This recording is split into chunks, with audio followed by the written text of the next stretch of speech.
Hi, I'm Jennifer Firestein, Associate State Director for AARP Michigan, and welcome to AARP on Tap Virtual. Tonight's beer tasting event was launched in Grand Rapids, Michigan, and it was in an attempt to bring older adults together to be able to connect them. And tonight we join you virtually for our live virtual AARP on Tap event. AARP's social impact is led by the incredible effort of volunteers. And John Zeman, who is one of our Shining Star volunteers from Grand Rapids, Michigan, is really the talent and the influence behind AARP on Tap, and he launched it in Michigan. And so who better to talk about this than John Zeman himself. So welcome, John. Thank you, Jennifer. I appreciate it. You know, Jennifer, when you first proposed the idea, it was kind of a seed where members could get together like you had indicated, but the only thing that happened is that the seed came up in another garden, the beer garden. And anyway, in Grand Rapids, we have been designated as Beer City USA, and we have over 80 breweries in the region. And so when I first kind of came up with the idea, I thought it would really be fun if we could introduce people to the craft brewery scene and meet your requirement of getting people together to have fun, meet other people, and just introduce people to this whole idea and actually promote local businesses also. One of the things that we always have liked to do, we started out with 20 people for the first one, and we've had as many as over 100 at some of our events. But we always like to have some fun activity that they would enjoy and take a few minutes out of the conversation that they enjoy with their beer. And we've had things to engage them in Lego building, in joke telling. We've listened to a big band and the guitars for vets. We've had a sing-along. We had a magician come in and do balloon twisting so that people could share that with their grandchildren. We've had trivia nights. We've played trivia. And now I'm really pleased that we have Tracy on board with us as our beer mentor. So that's how it got started. And it all started with a seed, your seed, Jennifer. Take it away. Well, thank you, John. We appreciate your talent and your motivation to just keep older adults connected. And we work intentionally at AARP to create opportunities for older adults to stay connected socially. Isolation is an epidemic, and we know that. So we launch AARP events to ensure that older adults have a way to connect, even if it's virtual like tonight.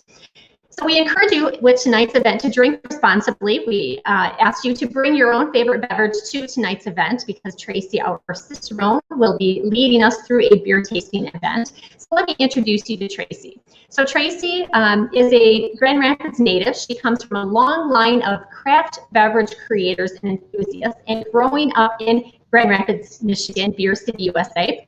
This presented Tracy with lots of opportunities to become a craft brewer. She joined Grand Rapids Community College's craft brewing program, and her internship took place at Beer Distillery, where she expanded her knowledge and skills of brewing. And she now is working with Grand Rapids Community College to become a certified Cicerone, and she graduated with a certificate in craft brewing, packaging, and service operations, and she's a certified beer server. So we welcome Tracy. And Tracy, before we get started, tell us what a beer Cicerone is. Well, thank you, Jennifer. So a Cicerone, a master Cicerone, is on par with a master sommelier in like wine world. So there's a couple letters to the Cicerone. I'm currently studying for my certified Cicerone. So it's a way to test your knowledge of beer styles, beer history, flavor profiles, and just to expand upon the knowledge of each step. So you're kind of like what a wine sommelier would be, but working as a beer expert. Exactly. Okay. All right, so Tracy, why don't you get us started then? Sure. Well, thank you, Jennifer and John, for having me do this. This is great. So I just want to make sure that everybody at home, that you have your favorite beer with you. If not, pull it out of the fridge. We're going to let it warm up a little bit. That kind of helps examine the flavors and aroma. So and make sure you have your beer BJCP score sheet. So the score sheet is what we're working off of first. So the score sheet. Okay. Yeah. The flavor wheel is very helpful, and also the craftbeer.com tasting sheet as well. So I'll be using those throughout today's presentation. So just want to follow along. We'll get started. So once you've taken your beer, favorite beer, hope you got a great one in mind. If you don't have a proper glass, that's okay. Whether you're using a regular pint glass, if you have a tulip, shaker, however you'd like to pour your glass, it's just really important that the glass is clean and you'll be able to see your beer. So I have a couple tonight. This is our blonde, we canned. I also have a Russian Imperial Stout and a Strawberry Fields, which is our wheat beer. So you'll get a couple different types of beer. You'll be able to see the differences between them. I'm going to start right now with our blonde. And we're going to start with the aroma. So correct pour is at a 45-degree angle. You kind of let the beer foam up and you get a nice head to it. So I'm just going to do a quick aroma test, just a drive-by. This is just your initial impression of the beer. Again, everybody's senses are different, so two people sampling the same beer might come up with something different. There's no right answer. My first impression of this beer was it's slightly a maltier beer. I'm going to do another deeper sniff. So yeah, this one's mostly a maltier beer. So I'd say on the BJCP score sheet, it's slightly moderate. And then you're going to want to go in and take at least 3 deeper sniffs. Try to sort out the different layers and complexities of the beer. So upon deeper evaluation, yes, this is definitely a slightly more of a maltier beer, but also there's faint aromas of hops in it. So overall, this is a good beginner craft beer to get into the beer scene with. Another quick sniff. Not tasting too much of any esters, which are more like your fruitier aromas.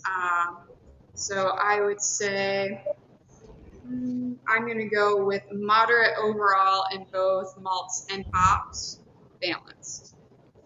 And just a little bit of sweetness for the afternoons.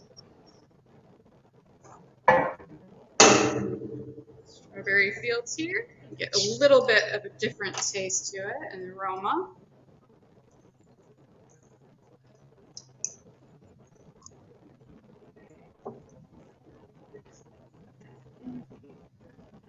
So this is Strawberry Fields is a wheat beer, so the basis of it is still going to be slightly maltier, but overall it's going to be more of a bready aroma, and it definitely has some really nice fruit esters to it. This one is obviously strawberry, but we have a slight hint of rhubarb going with it too. So this is also a really nice one to test the aromas of a beer. Once everybody's poured their beer, you can take a look at it, just kind of hold it up. Is it pretty much a see-through clear beer? Is it a little bit darker? Is it like hazy? A New England IPA is a really good beer for haziness, so just kind of look at it. Tracy, I'm curious. So we did the aroma tasting, or the scent smelling of it. What do you, when you say like it smells malty or hoppy, what do you mean by that? Can you expand on what that means when people are smelling the aroma of malt or hops? Sure, definitely. So the 4 main ingredients of a beer are going to be a malt, hops, a yeast, and water. And depending on what each brewer is putting into that beer, you're definitely going to get more different flavors, aromas. So when I say this tastes maltier or it smells like it has a lot of hops in it, that's basically to the ingredients in the beer itself. Beers like an IPA are definitely going to have more of a hop bitterness to it. Darker beers, such as, maybe a stout or porter, are going to taste more like maltier flavor. and that's when this beer flavor wheel comes in really handy. So the malts are usually going to be like your grains, so they're going to be like, it's going to smell or taste grainy, bready. Darker grains are going to be more of a toasted or roasted note. So we have like, this is our malt, this is our black malt right here. If I was to put this into a beer, I could guess that the beer is mostly going to smell a little like roasted or toasted upon first examination. If it's something of a lighter malt, like these, it might have notes of, like, say, caramel or toffee. So that would be for the malts. For hops, depending upon the hop bitterness, the IBU of how bitter it is, you might smell something like a floral or grassy, something like that. And when you first started and you wanted to immediately have people pour their beer so that they could to enjoy the aroma, how long does that aroma last, and why do you have to be quick about enjoying that scent of it? So when you first crack open a beer, whether you're getting it straight out of the tap or growler can, the aroma is probably the first thing people will notice after the appearance, just because your initial impression for the senses is going to be like, that smells good, or that smells fruity, or smells really dark, it's aged. So you want to be quick to capture the aroma. Certain glasses will hold the aroma better, such as like if you have it in a snifter glass for some of the higher ABV beers. Otherwise, once a beer is pretty much gone flat, it's a little bit more difficult to pick out the aromas. And what is the right kind of glass for the right kind of beer? So it definitely depends on your beer style. I mean, if you don't have the correct beer glass tonight, it's not that big of a difference. I like using, we have our regular pint glasses, but we can also capture it in like a tulip, or if you have something like a stange. I currently don't have a snifter glass, or a goblet, but it's curved in a little bit more, so all the aroma gets trapped in the head of the glass. So that makes it easier to pick out the aromas. Okay. So then as far as taste, so you're moving on to the taste now of beer. Tasting. Okay. So this is, I know everybody, this is the fun part. You get to actually taste your beer. But before you gulp it down, I just want you to take a little sip, just a little bit, hold it in your mouth, and give me your initial impression of the beer.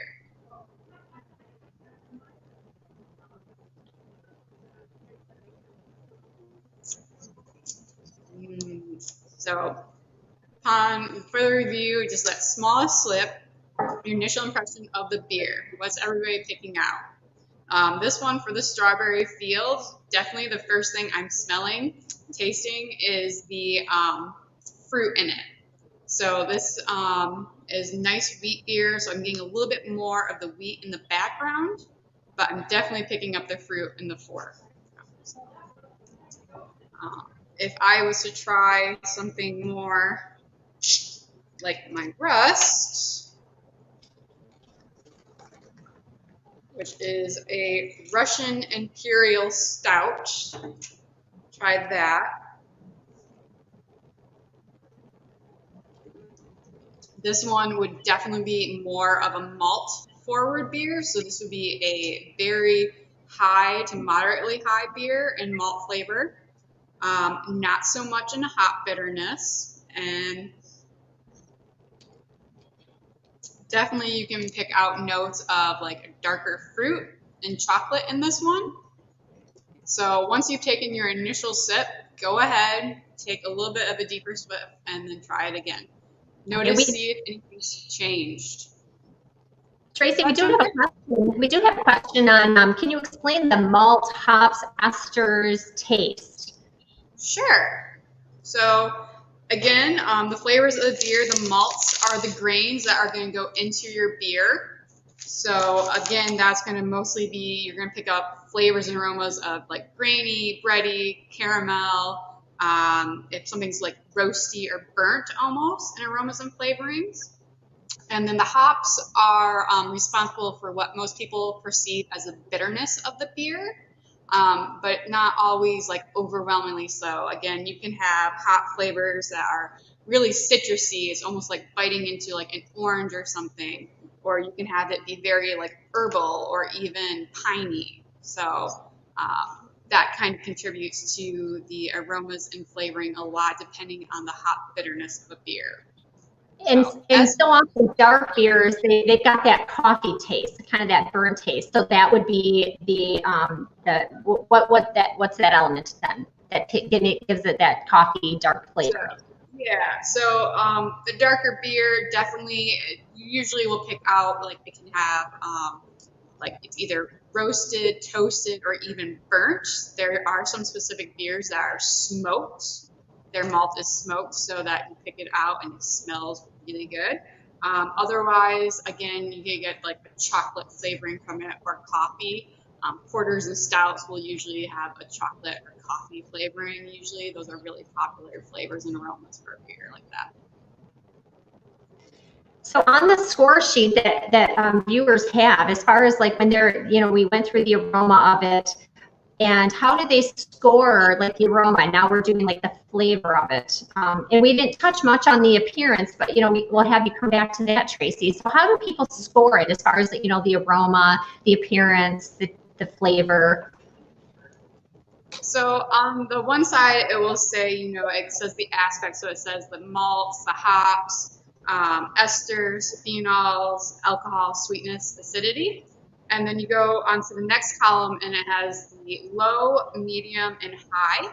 So you kind of go down the checklist of the beers going, when I first looked at it, smelled it, I could only smell a little bit of this bready, aroma. So I put it as like low malt hop aroma. Or if you have, say, like an IPA and you smelled it at first and like your instant impression is, wow, this is a really hoppy beer, I would say, it was a moderate to high hoppiness in the aroma. And then the next couple columns, they will break it down. So the malts, the hops, the esters, and if there's anything else, you can go down the list and go, this was a moderate hoppy beer that smelled like dark fruit or was toasty. The same for the hops. So the hops that I smelled, they were more of, citrusy. So it smelled like fruitier. The esters, if there's any, like our strawberry fields, you can definitely pick out this has fruit in it. It's a little fruitier, or there's no esters in it at all. For the other column, Brett's is short for Tannomyces. That's a type of wild yeast. It has a very distinctive aroma. If you've ever wandered through a barn, most people say this is what reminds them of a horse blanket smell. So it's a very interesting ingredient, and you could almost definitely pick it out right away for a beer. If there's anything else, like say, again, they smoke the malts. Usually you pick up flavors of smoke from it, or maybe perhaps they barrel aged it and you're picking up hints of a previous spirit that was in the barrel. Okay, so when we're looking at the score sheet here, and under like malt, there's grainy, caramel, bready, rich, and then under hops, there's citrusy, earthy. Can they be more than one of those things? How many different layers can there be in a beer? Oh, there can be many. Beer is very complex, and over time, actually, as your beer warms up, you might be able to get more out of it too. So that's why beers never should be served in a frosted glass, because you want to be able to pick out the different layers to it. So okay. this never drink it out of a frosted glass. Yes, never in a frosted glass. You do not want it in a frosted glass, because that actually dulls the perception of your beer. But depending on how cold or warm your beer is, that changes the layers of the flavor. Mm-hmm. Yep. Okay. And then it's also people's perception of the beer. If you've had it before, where you're drinking it, when. Some people taste beer or anything else better, like when they wake up in the morning. Some people at night. If you have a previous memory attached to it, that can change your perception of your beer tasting as well. Okay. All right. So a couple of questions have come in. How does the yeast and fermentation affect the aromas? So there are two main types of beers. Basically, you have your ales, And then you have your lagers, and those use specific types of yeast. And the one is considered, you know, a top fermentation. That's when the yeast rises to the top of the fermenter. And you have several different styles in there. The other is a bottom fermentation, and that's when the yeast and everything else settles to the bottom. So say you have a nice, probably like American ale. So that's going to be a top fermented beer. If you have something that's a bottom fermented, usually something almost like a darker, heavier beer, usually, but not always. It's just going to change the perception of your beer too. Okay. The taste will be different, storage, so flavoring. So, I would recommend actually trying out comparing one ale versus a lager, and then you can definitely see the difference between the two. Compare them. Okay. Another viewer asks, what's an ester? So an ester is basically the type of fruitiness that you will get as the yeast eats at the sugar, produces the alcohol. It's a byproduct, so that's when again you'll get like either fruitier flavors.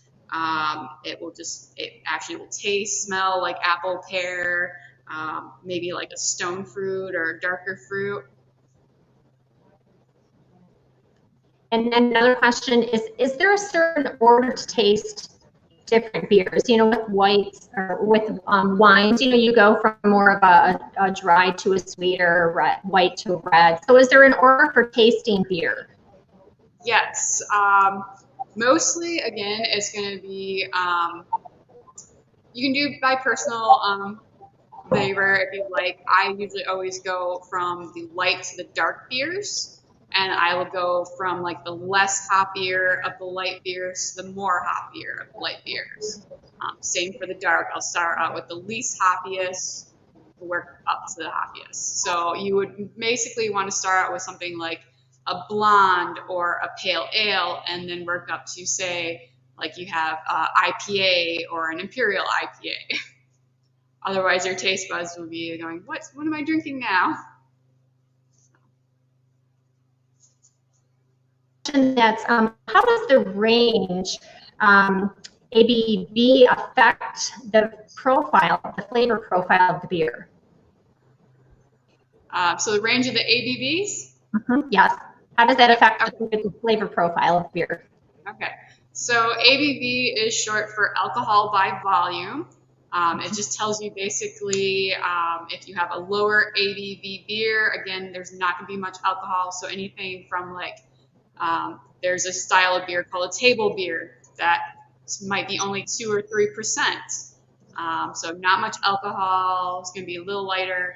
And then you work up to a moderate range of between like 5 to 6 ABV. And then you have your bigger beers, which can range from anywhere between, we have had a couple from 11 to 13%. And those are usually like a barley wine or a barrel-aged stout, something that's going to pick up more of the alcohol. And those are definitely sippers. So you got to be careful with your higher ABV beers. Okay. Okay. All right. So that's it for our questions right now. So why don't you go back to talking about, we were, talking about the flavor and the appearance on the score sheet. So if you want to return to that, because I want to make sure that we get all your good information. Sure. So we're going to skip over the appearance. I know I really want to get into the tasting, but for the appearance of a beer, clarity is just if you can hold it up to the light and see through it. The head is what is the foam on top of your beer. So that contains the proteins. That's what makes it kind of foam up. If it lasts a long time, that's a sign of usually a good, clean glass too, and the type of beer it is. So if you have like a lighter beer like the Strawberry Fields or Blonde, the head color is going to be usually between like a white to an ivory. If you have a darker beer, trying to see it still, it's going to be more of like tan or beige or almost darker brown. So the head of the beer, so the foam, which is the head, it's determined by how clean the glass is. Mm-hmm. Okay. If you have a dirty glass, it can definitely affect the head retention. which is how long the foam will stick around for, and desperately don't want that to happen because right. Not great for tasting. And then, you know, when you pour a beer and you've got a big, thick foamy head on it, how long do those last? Because some last more than others, and why do some last longer? Definitely. So usually the higher ABV beers, the head won't stick around as much, again, because there's so much alcohol in it produced. Again, the head is based on how much protein was in the beer. So when it's fermenting, that affects the process. So like the head of my Russian Imperial Stout was gone probably like in about 30 seconds or so. So if you have something like a IPA, it sticks around a little bit longer, or a blonde will stick around a little bit longer too. Okay. A couple of questions have come in too. One of our viewers is drinking Stella Artois, and they want to know what's the aroma and taste for their reference with the Stella Artois. It's been a while since I've had one of those. I'd have to crack one open fresh, but it should be picking up. It's going to be more of a balanced beer. That one is definitely balanced between the hops and the malt.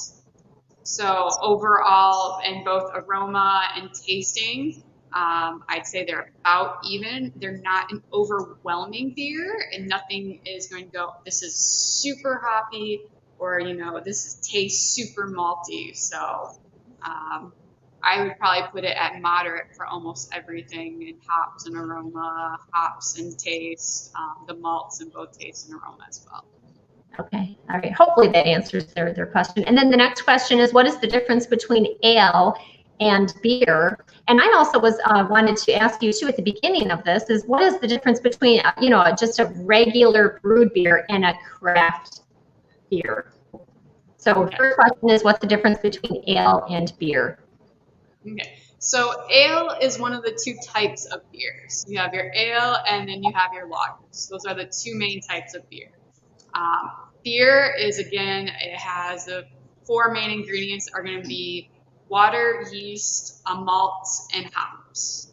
You can add other things to it, like we've included, you know, rice or fruit, corn, or like if you actually brew a fruity beer and throw everything in, it's still technically a beer with added adjuncts to it. For craft beer, though, the definition, it is brewed by a craft brewery, and we can only produce so many barrels of beer per year to be considered either, you know, a microbrewery or a macrobrewery. Craft breweries are the independent brewers, so nothing, you know, like Busch, Miller Lite, those are the larger beers. But yeah, your local brewery is definitely probably going to be a craft brewery unless they have outside ownership. Then they're not technically an independent brewery, but they would still probably be a craft brewery. So you brought up the microbrewery and the macrobrewery. So how many barrels as a microbrewery can they produce, and what about a macrobrewery? So micro, we produce between 15 to 20,000 a year. Macro brewery is definitely well over that. So locally right now, Founders is definitely a macro brewery compared to any of our local ones like Beer Distillery, Brew Vivant, because we're all producing between 15 to 20,000 barrels a year. Okay, all right. Another question that came in. Is it better to pour in the center of the glass for a larger head or down the side to reduce the head? So what's the best location to pour? So you want to pour it at a 45-degree angle against the glass until you hit about halfway or so. And then, let me see. So you pour it about like this. And then you would move it when you're about halfway or 3/4 of the way, depending on beer, to the center of the glass. Because then the head will foam up, but it won't foam over. You do it wrong, Tracy. What happens? I mean, the beer, I'm sure, tastes just fine. But how does the experience change depending on how you pour that beer into the glass? So if you've ever had a beer that comes out to your table and you have this much beer and this much foam in it, that beer was either definitely poured, they either didn't have the tap handle open all the way, it was like halfway, and therefore you're going to definitely get more foam. It wasn't in a properly clean glass, or the bartender was not holding at the correct angle. So and you definitely don't want that. You do not want that. As much as, you know, a good head on a beer is a good sign, clean glass, a good beer, you definitely want to be able to actually taste your beer. Okay. All right, so back to flavoring and doing like the score sheet with the flavors. So there are multiple flavors that you can taste depending on where they land in on your palate and depending on probably the temperature, right? So talk through the taste and the scoring on you know, the flavor of the beer. Yeah, of course. So most of the main flavors that people pick out are, you know, sweet, salty, sour, bitter, and the last one is umami. So that's more of like the MSG flavor, almost as savory. So again, the flavor profile is very similar to the aroma of where you can taste if it's the low to high in either, you know, a malt flavor or hops, or if you have fruit beer, you'll definitely be able to taste, you know, the fruit in it. If you have a barrel-aged beer, you might be able to pick out something in the other categories, such as the spirit that was in the barrel before they put the beer in. So like my blonde right now, when I taste it, I can almost guarantee that it's going to be moderate in both malts and hops. If I drink my Russian Imperial, this was brewed with 9 different malts, so it's going to be on the very high end of malt flavors with dark, rich fruit. It has chocolate, and it's a little bit on the roasted, toasted side. If I was to finish tasting this though for hops, while there was 4 different hops put into this beer, it's going to be on the very low end because we wanted to make a big Russian Imperial Stout. So again, that's going to be more of a malt forward beer than it is hop beer. Okay, Tracy, another question came in is what are the phenols? So phenols are basically, it's a clove-like or medicinal almost flavor to it. If you've ever like Band-Aid, basically, that's kind of what it smells like. It is not always something you want in a beer, but there are some beers, such as like Hefeweizen, you're going to get that clove-like smell and taste to it that's actually wanted in that beer, or like a Saison is wanted. If it's in almost any other beer, though, you're going, this doesn't taste good, it's most likely an off flavor. It was either brewed incorrectly, stored incorrectly, something happened during the process that was not supposed to be in there. So my beer has been sitting, you know, as we've been talking, warming up. So if I taste it now, it'll have a very different taste than when we first got started.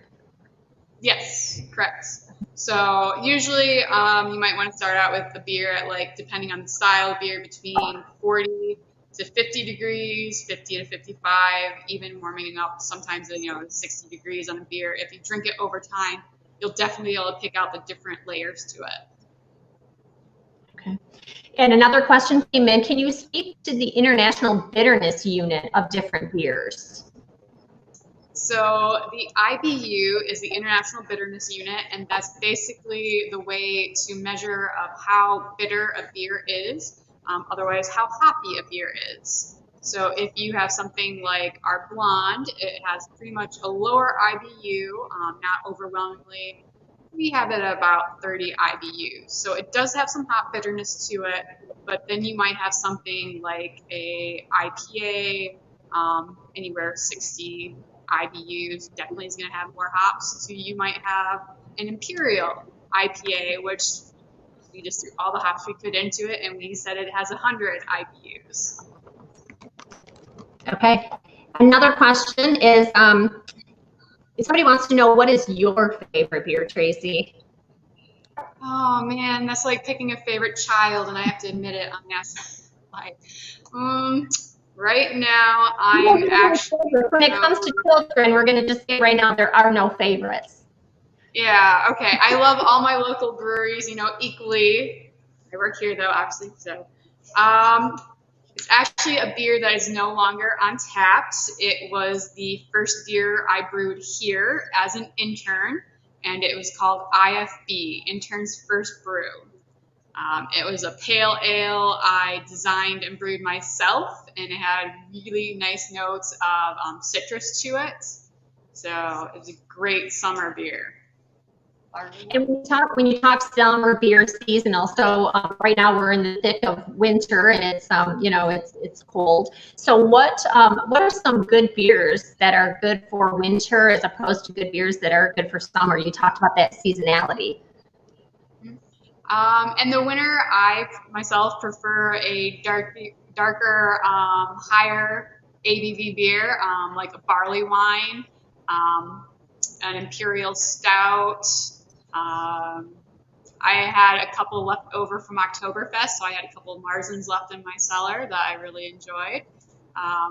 In the summer, though, I would go for a lighter pale ale, a couple of farmhouse ales. So is there truth that the lighter the beer, the more it would be drank in the summertime, and the darker more in the wintertime, or is that out the window? That's my personal preference, and you'll see a lot of breweries kind of follow on a cycle. Like they will probably brew more of the lighter, lower ABV beers in the summer, darker beers usually in the winter. The Marzen, for example, historically that was brewed in March to store all the way through until winter, so that would be a darker, higher ABV compared to, say, your pale ale. Okay.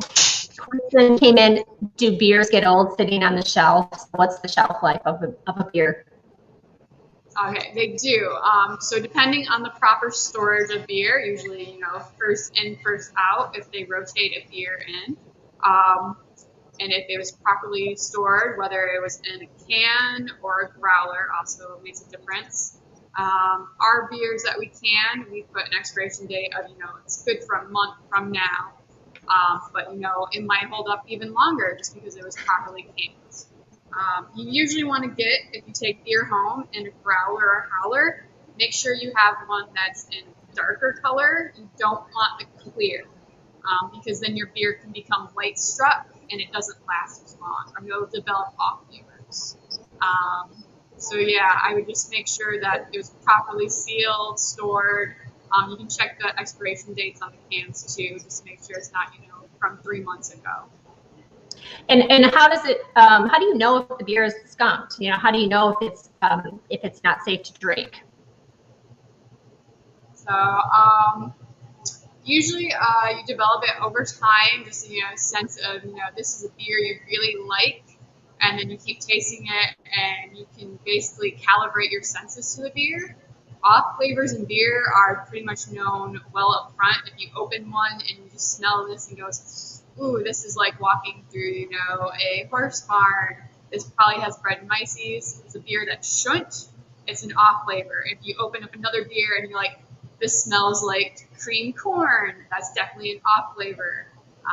There's a couple actually on the end of your score sheet that says, this smells a little astringent or something, or this has it's musty, oxidized, light struck. So those are the flaws in a beer. Some of them, the beers that actually are supposed to be in there. So it does depend on the style of the beer. But the safe bet is just to look for the expiration date on it, and if it's expired, get rid of it. It depends on how close within the expiration date. Like if it's a week from the expiration date, it should probably be okay. Maybe not 100% guarantee, but maybe 3 years after expiration, not so much. Yeah, I mean, I've had a couple that if you store it properly, like I've cellared a beer for over a year, but it was in the cooler, it was sitting, you know, in a correctly stored bottle. It turned out fine. But yeah, again, it depends on the style and how well you're keeping it. Okay. So Tracy, going down the score sheet, can you talk to us about the mouth feel and what we're scoring for with this? Sure. So the mouthfeel of a beer, like when you were first holding that first sip in your mouth, did it, you know, for like the body of the beer, was it a really thick one or was it like a really light? So my personal preference, like in our Russian Imperial Stout, I like it. It has more of a body to it. It's denser. You can feel it more. And then like the carbonation of this beer, we don't have anything on nitro right now, so this just has regular CO2 carbonation. So it's not going to be as highly carbonated as it possibly could have been if it had been on nitro, but it still is going to be really nice and smooth. I like on here, you know, the drinkability factor, that I would finish the sample, I would drink a pint of this beer, I would pay money for this beer, or please send me the recipe, but there's nothing on there that I don't like this. So we're assuming that everybody will like it. You hope so. I mean, you know, if a judge spits it out at the competition, you'd be like, ooh, that's not a good sign. But Okay. yeah, everything I've ever tried, I have really, really enjoyed. All right. And then the overall impression. So that was, you know, the drinkability factor of it. So talk to us about, you know, the overall impression and what we're tasting for with the drinkability factor, as I mentioned. Again, it's to everybody's personal preference. I've had some great beers that I love. I keep going back to time after time. I share it with a friend and they go, it was okay. And I'm like, no, it was a great beer. And the same thing back to me. I've tried some beers that people really love and I was like, I like it. I might drink it again, but I'm probably not going to go out and buy it unless somebody bought it for me. So each personal preference in beer, I'm probably going to stick with my higher, darker ABV beers. But, you know, in the summertime, I'll crack open a shandy, so it just depends. All right. We do have a question. Joel wants to know, do you brew cider beers? So talk just briefly about the difference between, you know, like a cider beer and just, you know, regular ale or just, you know, the regular beers. So cider is going to differ from the beer. It goes kind of through the same process as a beer. It is fermented. We currently have 2 ciders on tap right now, a dry and a semi-dry. And we have 2 different types of yeast strains for those ciders that we only use just for our ciders.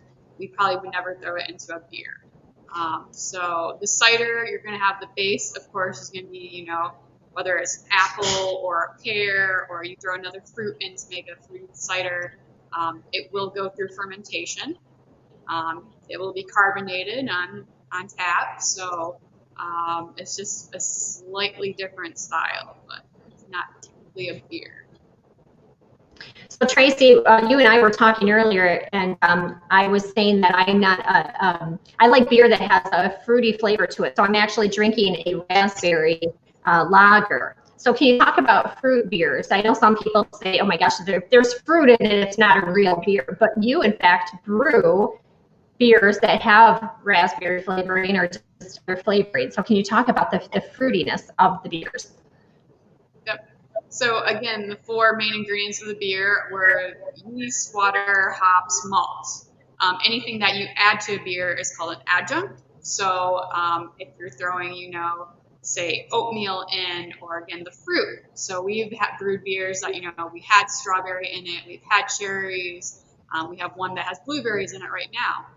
It's just when we're going through the brewing process, we'll add it in after we're done, either usually during the boil or after the boil, and we'll put it into the fermentation tank or even into the bright tank. So it just depends on what kind of fruited beer we're making.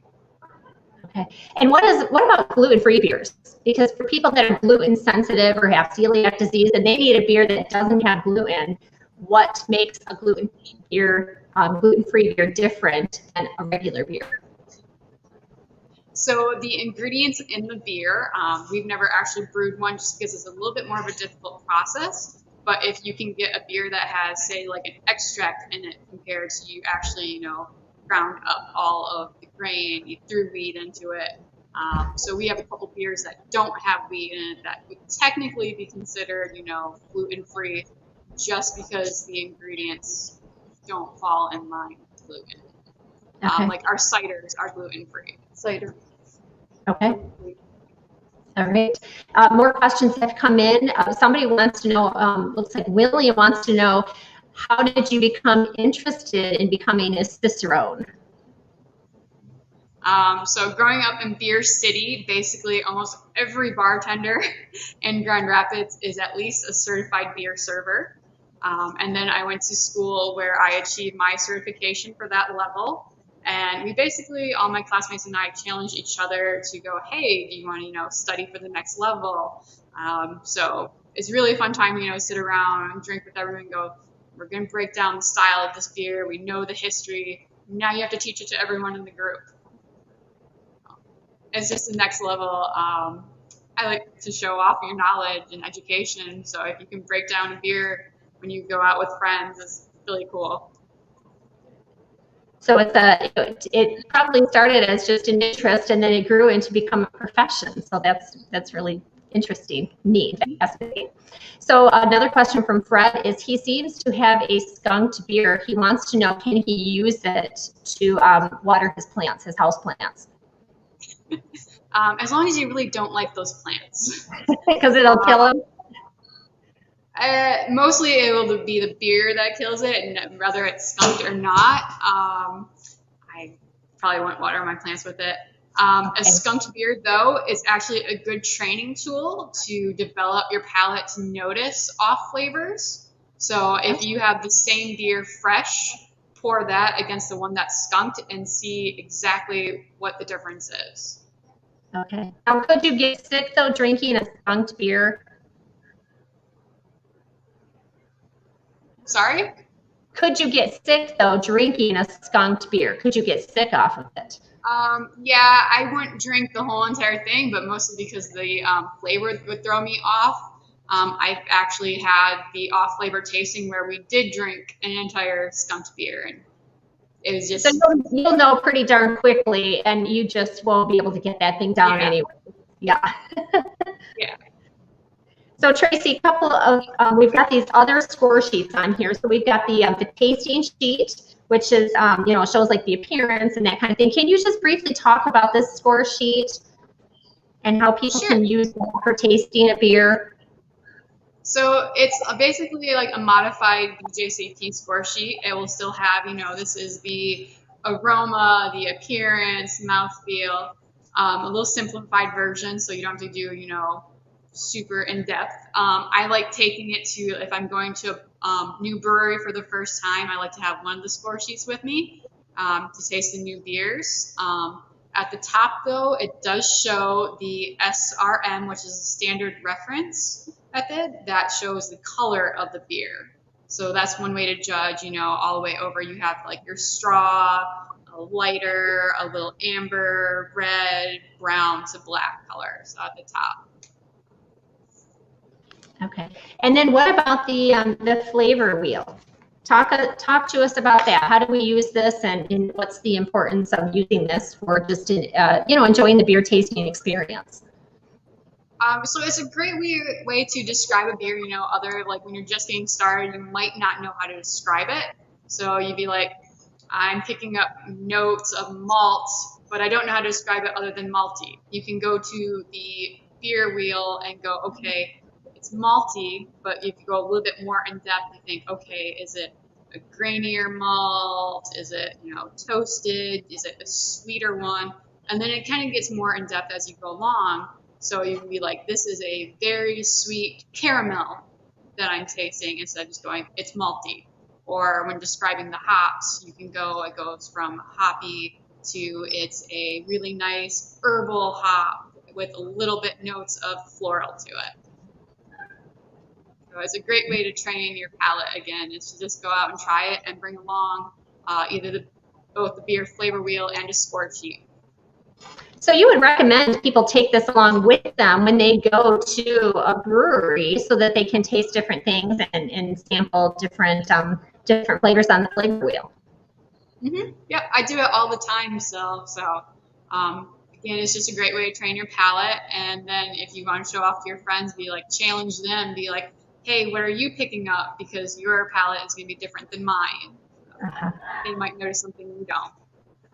So I would imagine that there might even be a benefit in almost journaling the experience, right? You know, journaling different, because plenty of people probably stick to a beer that they're familiar with, right? And they just may not venture off of that because they don't necessarily know what to try and they don't want to order a beer that they hate. So this may be an opportunity for people to just kind of push themselves in a new direction for drinking something different. Yeah, I would recommend keeping a beer journal. I have a beer folder actually. And then there's several different apps that if you put in like what you're drinking, it will either give you a recommendation or you can see what other people are drinking in the area, what's been popular, just to kind of expand on your beer styles. And I mean, there's so many different styles of beer, but then each brewery has their own take on that style too. So you might never have the same wheat beer in one brewery as you would in another. Yeah, and there is a huge palette just with each individual person, right? You know, like art is in the eye of the beholder, and so beer, same thing. So Tracy, we have just a couple minutes before we wrap up. So is there anything else that you want to share with us? I know we were just kind of all over the place because we had great questions coming in and just a lot of enthusiasm with us. So is there anything else that you want to share with us that you might have not had the opportunity yet? Just that I highly recommend, you know, drink responsibly, but if you get the chance, support your local breweries, go out and try, just, you know, ask for a flight.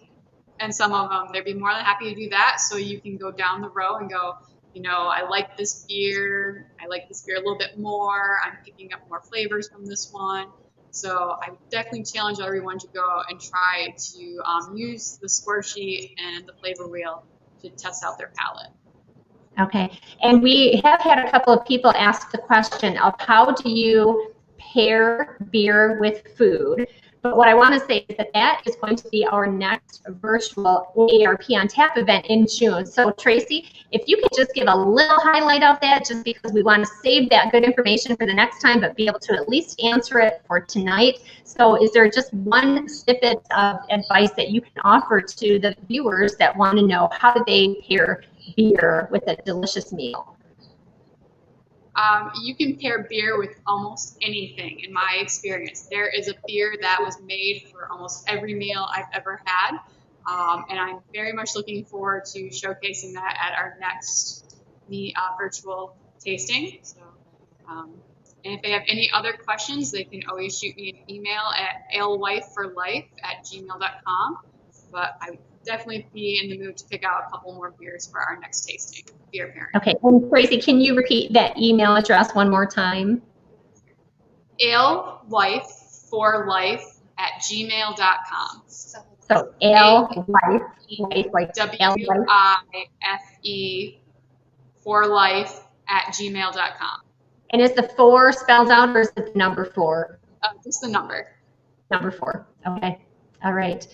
Well, Tracy, this was very helpful, very informative. I look forward to the next AARP on Tap, the virtual tasting, when we talk about wine pairing, and that will take place on June 22nd here on Facebook. And to our viewers out there, we have the link available here on our Facebook page, so you can click on that at any time and register for that. This is also being recorded, so you have the opportunity to come back and watch it again or share it with others if you want to have them learn more about this. We have many more AARP on Tap events coming up through the rest of the year, so we have one each quarter. We also have a wide variety of events that are held virtually here on Facebook, so we encourage you to visit aarp.org/MI. Or look at here on our Facebook page, on our events page, and you can see all of the events that we have virtually and that are upcoming that should appeal to everybody. So we thank you, Tracy, for your expertise. We thank you for the viewers being here and tasting along with us. Thank you, Jennifer. Cheers, Tracy. Cheers.